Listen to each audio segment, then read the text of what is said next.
everybody? Welcome to Capital Combat. The name says it all. I'm Hakeem Branch, and today I'm going to recap for you guys UFC 207, which happened on a Friday night. Usually we have US events on Saturdays, but since it was New Year's Eve, and I guess the UFC decided to do it on Friday instead of Saturday. On that card, we had two title fights, both of which I previewed in the preview video. So that's what we're going to stick to for this recap. Now, in the co-main event, we had Dominick Cruz defending his bantamweight title against Cody Garbrandt. And in the main event, we had Amanda Nunes defending her women's bantamweight title against Ronda Rousey. Now, we all know what happened in that fight. And I'm sure you've been on YouTube in the last 24 to 36 hours that you've seen a ton of videos talking about it. I'm going to leave it alone. Not going to beat a dead horse about that. If you want to know how I feel about the fight, there's two ways. You can watch the preview video where I talked about what was going to happen, and that's what happened. And Rob has done his initial reaction video, which he put out immediately after the pay-per-view.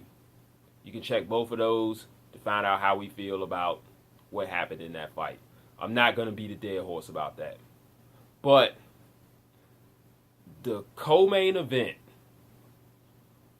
was something that we really can sink our teeth into and really break down and get a good recap on. So that's what I'm going to focus on for this video.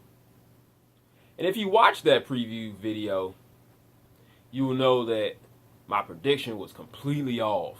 I was totally wrong about the game plan of Garbrandt, what he was going to bring to the table.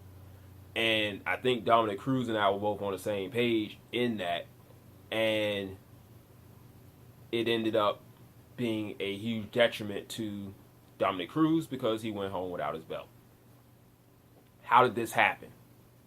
Now, in the preview video, I said that, Garbrandt likes to come forward, likes to throw bombs, puts everything on everything he punches, and I thought that would play right into Dominick Cruz's wheelhouse because of his movement. He likes guys like that. Now, we also talked about the history between Dominick Cruz and Team Alpha Male. He's fought about 4 to 5 fighters from that camp. And the leader in Uriah Faber's fought him 3 times. So the Alpha Male camp had him well scouted. And when I had a phone conversation with Rob, we talked about what was needed to do to defeat a fighter like Cruz. Where I made the mistake was thinking that Garbrandt was going to be unable to execute that game plan, which was make Cruz come to you. Cruz is a guy who thrives off of guys hunting him, and in order to beat a guy like that, you have to make him hunt you. And that is what Garbrandt did. He was able to control the distance the entire fight by backing up and making Cruz come to him. And when Cruz decided to fire, he punched with him. Instead of trying to be first and chase him down and get picked off all night, he was the one doing that to Cruz. He turned the tables on him completely. And it worked out beautifully.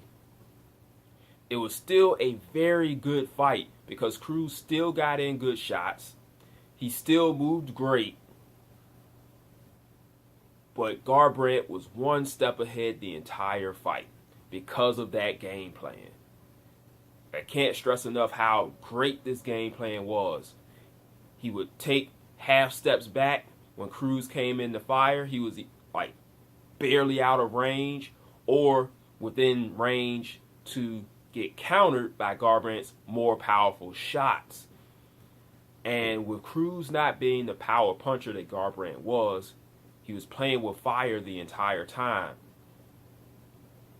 And he got burned. Because from, I would say, round 3 on, he He began to get clipped. He began to get dropped. And that really started to sway the rounds into Garbrandt's favor. In round one, both guys scored very good takedowns. Neither guy was able to control that position. The opponent got up immediately after the takedown was scored, and they went back to the feet. So this one was fought on the feet 98% of the fight.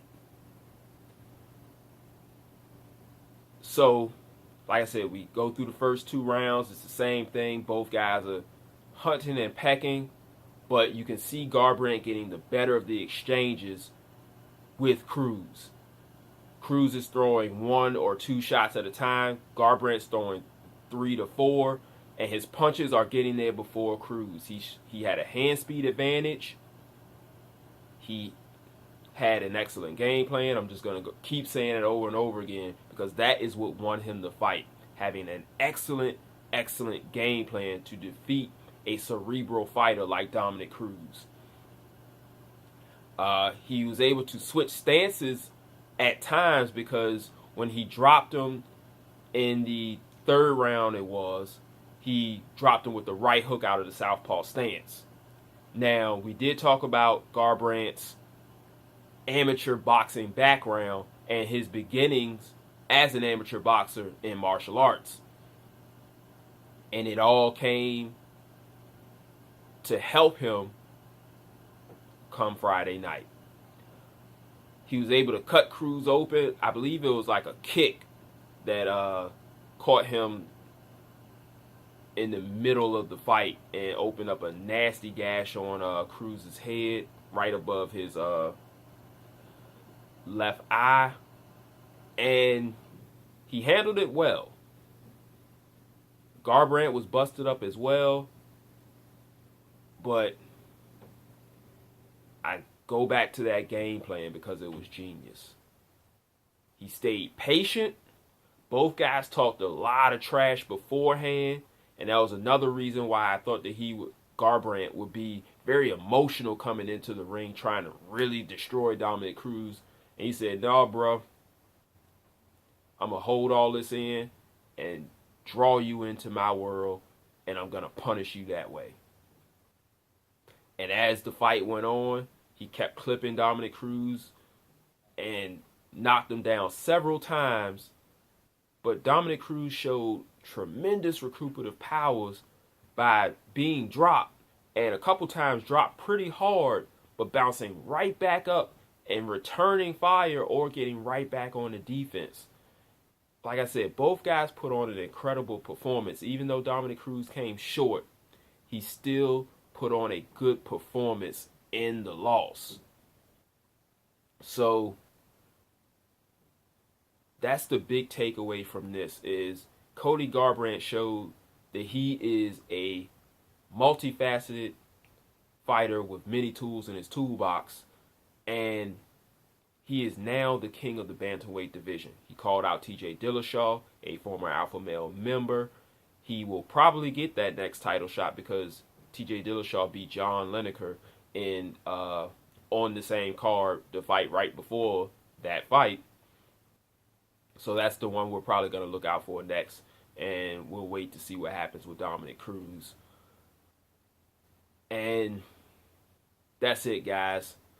Really quick, just giving you some nuggets to think about that fight. If you watch it again, you can see Garbrandt employing that game plan and see if that can work against TJ Dillashaw as well, because he can fight very similar to Dominick Cruz.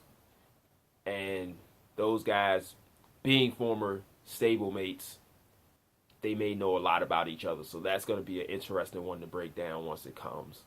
So that's it, guys. Hope you enjoyed this video. Leave your thoughts down below. And if you want to talk about Ronda, you can. We'll talk about it.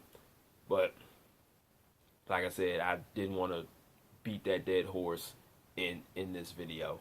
So you can hit us up on any of our social networks, Capital of Combat. All of the links are down below.